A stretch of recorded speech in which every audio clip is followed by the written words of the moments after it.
The unscripted dance, a billionaire, a waitress, and a boy's first step. The hushed elegance of Kingsley's, Manhattan's most exclusive restaurant, shattered with a single, hesitant gesture.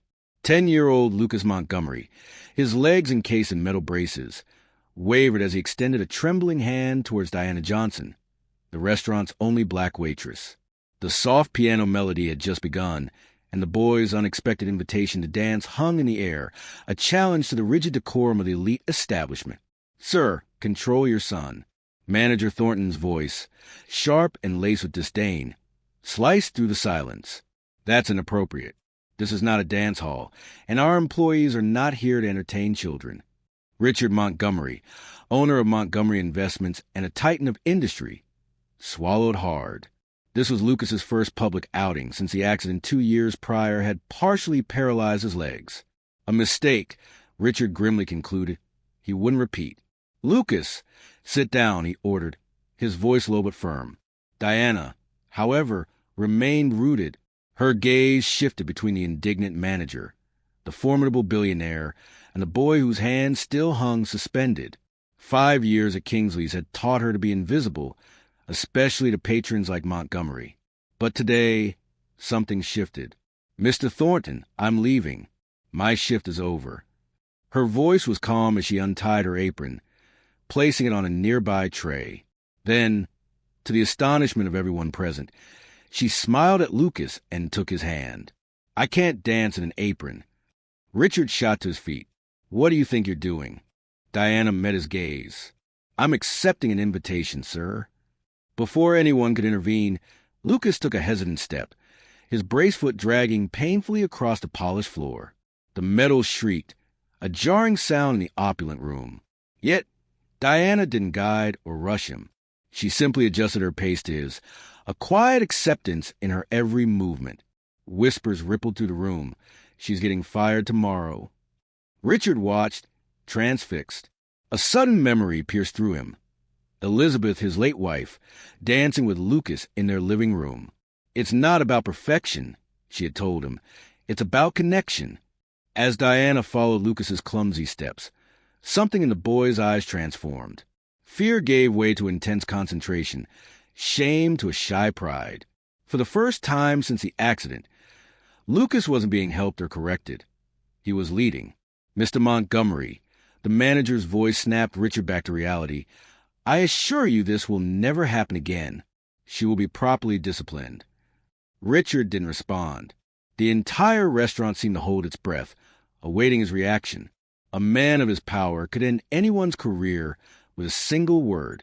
But Lucas's smile of pure, unadulterated joy was the only sound that echoed in Richard's mind. Diana led the boy back to the table after 3 dance steps, a small but monumental journey. "Thank you for asking me out," she said formally, as if speaking to an adult. "It was an honor." As she turned to leave, Richard stopped her. "Wait." His voice was different, almost unrecognizable. "What's your full name?" "Diana Johnson, sir." Richard nodded slowly, repeating her name as if to commit it to memory. He pulled a card from his jacket and offered it to her. "My office tomorrow at 10 a.m. The restaurant held its collective breath. Diana accepted the card without outward emotion, though her hand trembled slightly. "Dad," Lucas called out as she walked away, "why did you do that?" The question hung in the air, an unexpected accusation. Richard looked at his son, and for a brief moment, he saw not just a child Elizabeth had left in his care, but a complete human being whose wants and needs he had systematically ignored for 2 years. As dinner proceeded in awkward silence, no one noticed Diana's final glance before she left. A look not of fear or resignation, but of calm determination that starkly contrasted with the storm brewing in Richard Montgomery's eyes. The next morning, the polished glass and marble of Montgomery Tower felt alien to Diana Johnson. In her best navy blue skirt and white blouse, bought on sale, she felt conspicuously out of place. "Diana Johnson to see Mr. Montgomery," she announced to the receptionist, who assessed her with a clinical gaze before making a call. 18th floor. "Miss Winters will see you." In the elevator, Diana clutched her worn purse. It wasn't fear she felt, but quiet resolve born from having faced worse. Miss Winters, a woman in her 40s with a sharp gaze, escorted her through mirrored hallways. "He had you fired, didn't he?" Winters asked suddenly, when they were alone in a waiting room. "It happens. Powerful clients call, and people like you lose their jobs." "People like me?" Diana queried, a slight arch to her brow. "You know what I mean." Winters adjusted her glasses. "Employees who don't know their place." Diana smiled, unamused. "And where exactly would that be?" Before Winters could answer, her phone rang. "He'll see you now." Richard Montgomery's office commanded half the floor, with Manhattan sprawling like a distant playground beyond the floor-to-ceiling windows. He stood, gazing out, as if the city were his personal dominion. "Mr. Montgomery." Diana greeted him formally. Richard turned, his face a mask of studied control. "Miss Johnson, thank you for coming." He gestured to a chair. "Please."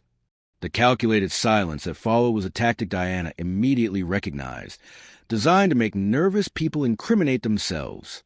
"Do you have a background?" Richard finally asked. "Excuse me." "Education." "College." Diana held his gaze. "Bachelor's degree in child development from NYU. Incomplete master's degree in special education." Something flickered across Richard's face. Surprise, perhaps. "And you work as a waitress?" "I work 3 jobs, actually. The restaurant, a bookstore on weekends, and as a tutor when I can get students." Richard moved to his desk, picking up a folder. "I did some research on you, Miss Johnson. I wanted to understand who the person was who," he hesitated, "danced with my son."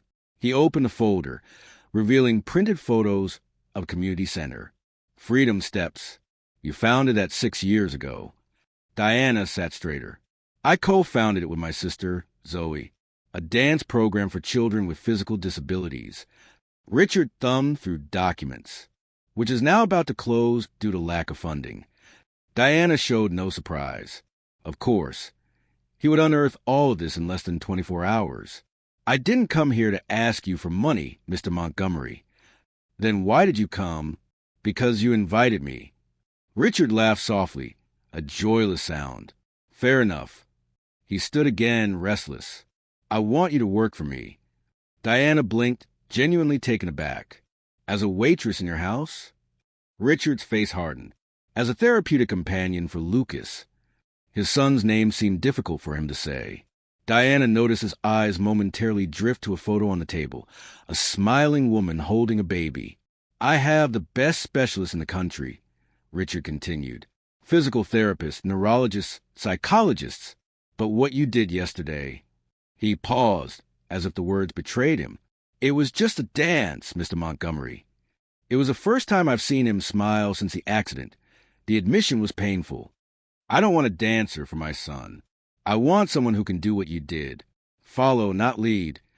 Diana studied the man. Beneath the facade of power, she saw what others might not. A desperate, lost father. "I can pay you 5 times what you're making now." Diana stood up. "No." Richard looked genuinely shocked, unaccustomed to hearing that word. "I don't work for people who see only my color or my social class before they see my competence," she explained calmly. "And I definitely don't work for people who try to buy solutions to emotional problems." Richard's face flushed. "You're turning down an offer that would solve your financial problems out of pride." "Out of dignity," Diana corrected. "And because your son deserves more than someone hired to pretend to care." She walked to the door, then paused. "Lucas doesn't need more experts. He needs space to lead his own life. You don't know my son." "No," Diana agreed. "But I know people like him. People whose physical limitations are nothing compared to the invisible cages we build around them." She took a card from her purse and placed it on the table. "Freedom Steps. Classes on Tuesdays and Thursdays. For PM, if you like to bring Lucas, the first class is free." As Diana left, she passed Winters, who had clearly been listening. "You just turned down an offer from Richard Montgomery," she whispered, incredulous. "Are you crazy?" Diana smiled. "Maybe, but I'd rather be crazy than be property." The following Wednesday, Diana was at the community center's reception desk when Zoe, her sister and co-founder, came running up. "There's a Bentley parked outside," she whispered nervously, adjusting her hijab. "And you won't believe who's inside."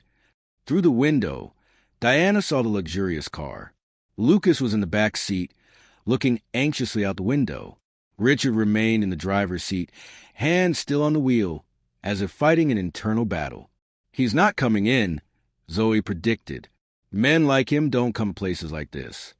Diana smiled, remembering Lucas's gaze during those brief moments of dancing. Don't underestimate the power of a determined son. As they watched, the car door opened. Lucas got out slowly, adjusting his braces. Then, to everyone's surprise, Richard got out too. The billionaire looked out of place in his casual pants and sweater, an obvious attempt to dress less formally, yet still screaming privilege. "I told you he'd come," Diana murmured, more to herself. Zoe stared at her. "What did you do?" Diana didn't answer, but her eyes sparkled with a secret not even her sister fully knew. In her tiny apartment in the Bronx, hidden under her bed, was a notebook filled with notes about children like Lucas and men like Richard Montgomery. Years of observation, research, and a plan that had begun with a simple acceptance of an invitation to dance. What Richard Montgomery didn't know, couldn't imagine his world of glass towers and endless bank accounts, was that Diana Johnson wasn't just a waitress who had agreed to dance with his son. She was a woman with a mission, and his empire of isolation and privilege was about to face its greatest challenge. The simple truth that some of the greatest lessons in life cannot be bought. They must be lived. Freedom Steps operated out of an old community warehouse. Handmade posters decorated the walls with phrases like, "Your rhythm, your rules, and every move counts." When Richard and Lucas entered, children with various mobility devices practiced free movements to the sound of a light beat. "Mr. Montgomery." Diana approached, wearing simple clothes with a program logo. "Welcome." Lucas watched the children in awe. A girl in a wheelchair spun in precise circles, while a boy with a prosthetic leg created a sequence of steps. "It looks chaotic," Richard commented, visibly uncomfortable. "There's structure," Diana replied. "It's just not the one you recognize." She turned to Lucas. "Would you like to join in?" The boy nodded enthusiastically, but looked at his father, hesitant. "Go on," Richard said tensely. "I'll be right here." As Diana guided Lucas to the group, Zoe approached Richard and offered him a chair. "The first day is always the hardest," she commented. "For the parents, not the kids." "This isn't therapy," Richard argued. "I hired the best rehabilitation specialists." "And how has that been working for Lucas?" Zoe asked gently. The studio door opened. An older woman entered, leaning on an ornate cane. She had gray hair and elegant braids and a commanding presence. "Dr. Elaine Mercer," Zoe whispered. "Neuroscientist specializing in brain plasticity, retired from Harvard." The woman greeted several children before noticing Richard. "Mr. Montgomery, you rejected my research proposal 3 times in the last 2 years. Dr. Mercer, I didn't expect to see you here." "I oversee the research program," she explained. "We're studying how non-directive approaches to movement affect neural reconfiguration in children with motor challenges." "Research?" Richard frowned. "I thought this was just a community dance class." Diana returned, leaving Lucas exploring movements with another child. "Freedom Steps is a pilot motor rehabilitation program based on the theory of movement autonomy," she explained. "We integrate adaptive dance with neuroscientific principles." "Why do you work as a waitress if you lead a research program?" "Because we don't have adequate funding yet, and because people like you rejected us 3 times. The penny dropped.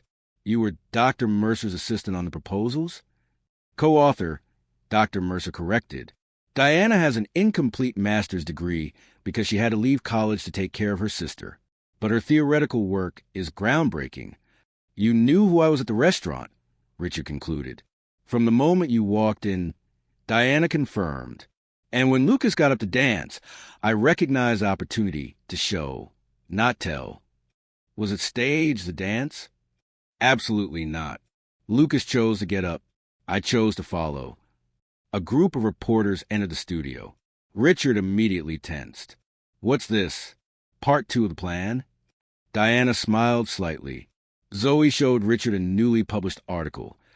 Revolutionary motor rehabilitation methodology shows promising results. We published our first results today, Dr. Mercer explained, and we invited the press. You used my son for a public relations stunt. Richard's voice was pure ice. Diana led him into a side room where photos of dozens of children adorned the walls, each with handwritten progress statistics. On the last wall was an empty frame. "What's that?" he asked. "Our future, the full rehabilitation center we could build if we had the resources.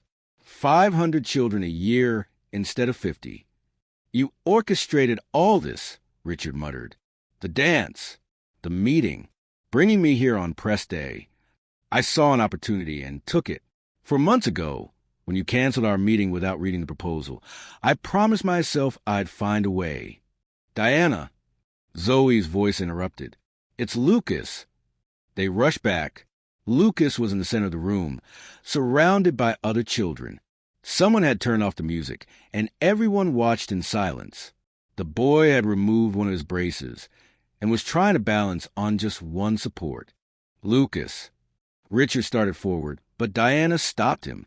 "Wait," she whispered. "Watch." Lucas took a deep breath, focused. Then, to everyone's amazement, especially his father's, he took a complete step without full support. It was small, shaky, but entirely his. The children cheered. Camera flashes went off. Richard's face, usually composed and unreadable, was now exposed, with unshed tears glistening in his eyes. "That's why we created Freedom Steps," Diana said softly. "It's not about perfect steps. It's about first steps on your own." Richard watched his son, not as a problem to be managed, but as a complete person discovering his own strength. "This could have been done without manipulating me," he said finally. "It could have been if you had answered our calls or read our proposals 3 times. The reporters noticed Richard. A murmur grew as Lucas, oblivious of the tension, continued practicing his new step with an expression of pure concentration. Richard Montgomery was cornered. Before him lay 2 options: withdraw in anger, confirming to the press's reputation as cold and calculating, or embrace the moment his son had created. Between the power he had always wielded and the freedom his son needed, Richard found himself in unfamiliar territory, one where neither his money nor his influence defined the next step. The man who controlled every aspect of his life now faced a choice that no amount of wealth could buy. His gaze shifted between his smiling son and the reporters waiting for his reaction. Humility was not a virtue in his vocabulary, but as he saw the transformation on Lucas's face, something inside him began to break. The orchestra of power and privilege he was accustomed to now played a different tune, and he had to decide. Would he continue conducting, or would he learn to follow? Richard Montgomery faced the reporters, waiting for his reaction. His son had just taken a step on his own in front of the cameras, and Diana Johnson had skillfully led him to this impossible moment. "Mr. Montgomery," a reporter approached. "Could you comment on your presence at Freedom Steps today? Is it true that your foundation rejected funding this program 3 times? Richard glanced at Lucas, who was still practicing his new step, oblivious to the political tension. Then, to everyone's surprise, especially Diana's, he smiled. "You know what's hardest for someone in my position?" Richard addressed a reporter, but spoke loudly enough for everyone to hear. "Admitting when we're wrong." A stunned silence filled the room. The Montgomery Foundation is pleased to announce a commitment to fully fund Freedom Steps for the next 5 years and build a permanent rehabilitation center based on a methodology developed by Dr. Mercer and Ms. Johnson. Camera flashes exploded. Zoe let out a cry of surprise. "On one condition," he added, watching Diana tense up, "that Ms. Johnson retain complete autonomy over the program and its methodology. No corporate interference." 3 months later, bulldozers were clearing the ground for the new Freedom Steps Rehabilitation Center. The project wasn't the most luxurious the Montgomery Foundation had ever funded, but it was the most innovative, with every space designed with direct input from the children and their families. Diana supervised the construction frequently, but never alone. Lucas showed up regularly, sometimes bringing other children with him. And to the staff's continued surprise, Richard Montgomery also showed up silently observing the progress. "I never thought you'd actually show up at board meetings," Diana commented one afternoon as they reviewed the plans. "I never thought I'd have to study neuroplasticity at 50, Richard replied, rubbing his tired eyes. In front of him was a scientific article marked with post-it notes. "But here we are." Diana looked at the man curiously. "Is this part of your public penance, or do you really care?" "Lucas asked to have his second brace removed last week." "I know," she told him. His previous physical therapist said that would be impossible for at least 2 years. Diana smiled. "But you fired her, remember? Because you told me she was wrong. And she was..." Diana pointed to a photo of Lucas balancing, with only one crutch. "He's progressing faster than any traditional medical prediction." "Why did you never accept my apology?" Richard asked suddenly. "Because you never apologized. You redirected resources, changed policies, funded our program. That's not an apology. It's compensation." Richard nodded slowly. "Fair enough." At the opening ceremony 6 months later, the contrast with that night in the restaurant couldn't have been greater. The huge adaptive space was filled with children with various types of mobility devices, all moving freely. In the center of the main hall, Lucas, now wearing only a lightweight brace on his left leg, led a small choreographed routine with 3 other children. His movements were still limited, but they flowed with a confidence no doctor had predicted. Richard watched from a distance, not interfering. "He doesn't need you to hold him anymore," Diana said, approaching quietly. "No," Richard agreed, "but he still needs you to be around." Crucial difference. Richard turned to face her. "Thank you," he said simply. "For what exactly?" "For teaching me to follow." A reporter approached. "Mr. Montgomery, how does it feel to see your son's progress?" Richard looked at Lucas, who was now helping a younger girl find her balance. "Proud," he began, not of what he's overcome, but of what he created for others. "And what's been the biggest lesson you've learned on this journey?" Richard Montgomery, the man who had once been known only for his financial empire, looked directly into the camera. That true leaders aren't those who guide others down the path they believe is right, but those who have the courage to follow when someone shows them a better way.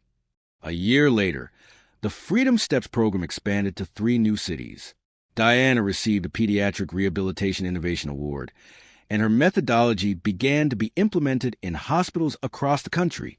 Lucas, now using only a light cane on difficult days, enrolled in regular school and became a youth spokesperson for the program, inspiring other children to find their own pace. And Richard learned the hardest and most valuable lesson of all, that true power does not lie in controlling every move, but in knowing when it's time to take a step back and let others lead the way. In a world where powerful people rarely change their perspectives and where those without power often remain in the shadows, the story of Richard, Diana, and Lucas reminds us that true transformation occurs when we cross the invisible boundaries that separate us. When a billionaire learns from a waitress, when a father follows in his son's footsteps,